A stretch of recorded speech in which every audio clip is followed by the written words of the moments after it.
Bonjour, soyez les bienvenus sur notre chaîne odyssée.com ou YouTube pour cette 128e capsule concernant un sujet qui m'intéresse beaucoup depuis de nombreuses années, à savoir les boulets karmiques.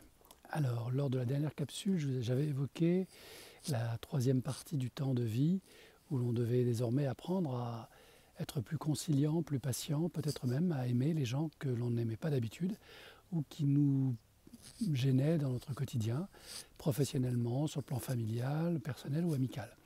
Et je sais que ça n'est pas facile, et d'après vos commentaires, je vois que beaucoup font des efforts et que parfois ils ne sont pas récompensés. Et bien c'est là où le sujet des boulets karmiques peut intervenir. Alors ne pas confondre avec karmique la grenouille, bien sûr. Les boulets karmiques, c'est simplement une empreinte que l'on a laissée dans une vie antérieure.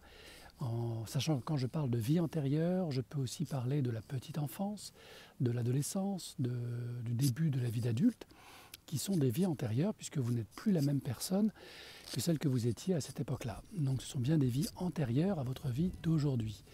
Et dans ces vies-là, où vous étiez un peu égocentrique, un peu énervant, un peu exigeant, un peu contrôlant, comme j'ai pu l'être aussi, eh bien vous avez laissé des traces qui ont fait de la peine, qui ont meurtri, blessé, gêné certaines personnes. Et vous vous trouvez, après plusieurs années de pratique et de vie et d'évolution, à prendre conscience que finalement, malgré tous vos efforts pour fonctionner de manière juste sur le chemin spirituel, eh bien, il y a encore des choses qui ne fonctionnent pas.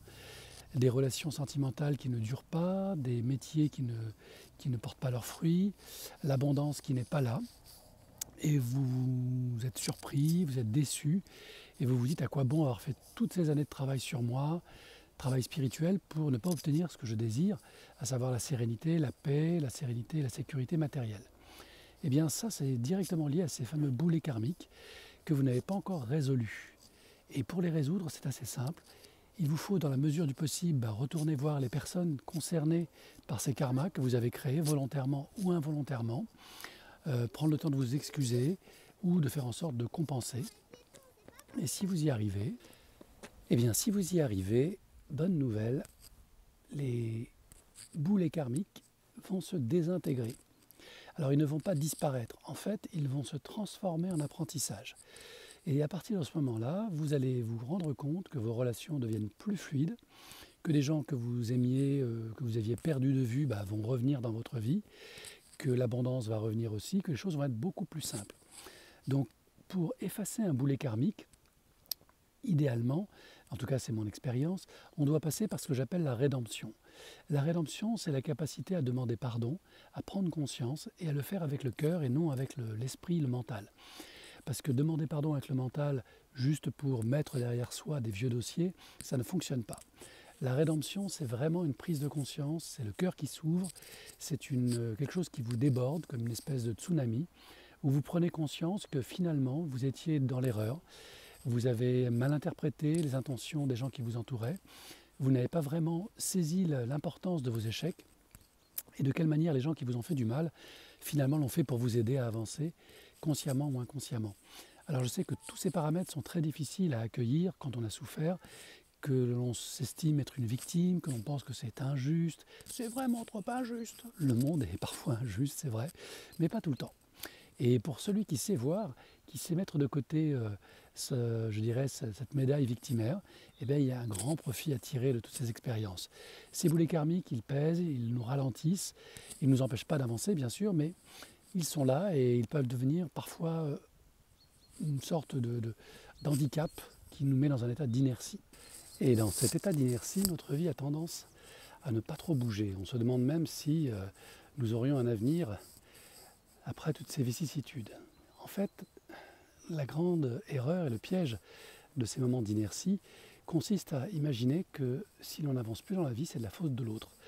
Et c'est souvent à ce moment-là que les divorces, les séparations, les changements de job interviennent. La personne s'imagine dans une pensée magique que finalement les problèmes sont liés à l'extérieur et que ces boulets sont les boulets externes, alors qu'en fait elle les porte en elle. Et tout l'enjeu de cette période d'inertie, où on a l'impression qu'il ne se passe rien alors que tout se passe, c'est de travailler encore sur soi pour accepter de se pardonner. Se pardonner de ses erreurs, se pardonner de son aveuglement. On a fait du mieux qu'on a pu au regard du niveau de conscience que l'on avait à cet âge-là, à cette époque-là. Et une fois que l'on s'est pardonné, la rédemption arrive, l'acceptation aussi, et le processus de deuil se termine, et les boulets sont transformés en maturité. Et là, vous devenez plus sage, et la vie reprend son cours. Donc c'est ce que je vous souhaite. Prendre le temps de bien digérer, de bien apprendre de vos boulets karmiques, prendre le soin de bien sûr ne pas reproduire les mêmes erreurs, prendre le temps de demander pardon, et surtout de ne rien mettre en question qui ne parte de votre cœur. Voilà, le monde extérieur n'est que le reflet de l'intérieur. Détruire l'extérieur ne résoudra pas vos conflits internes.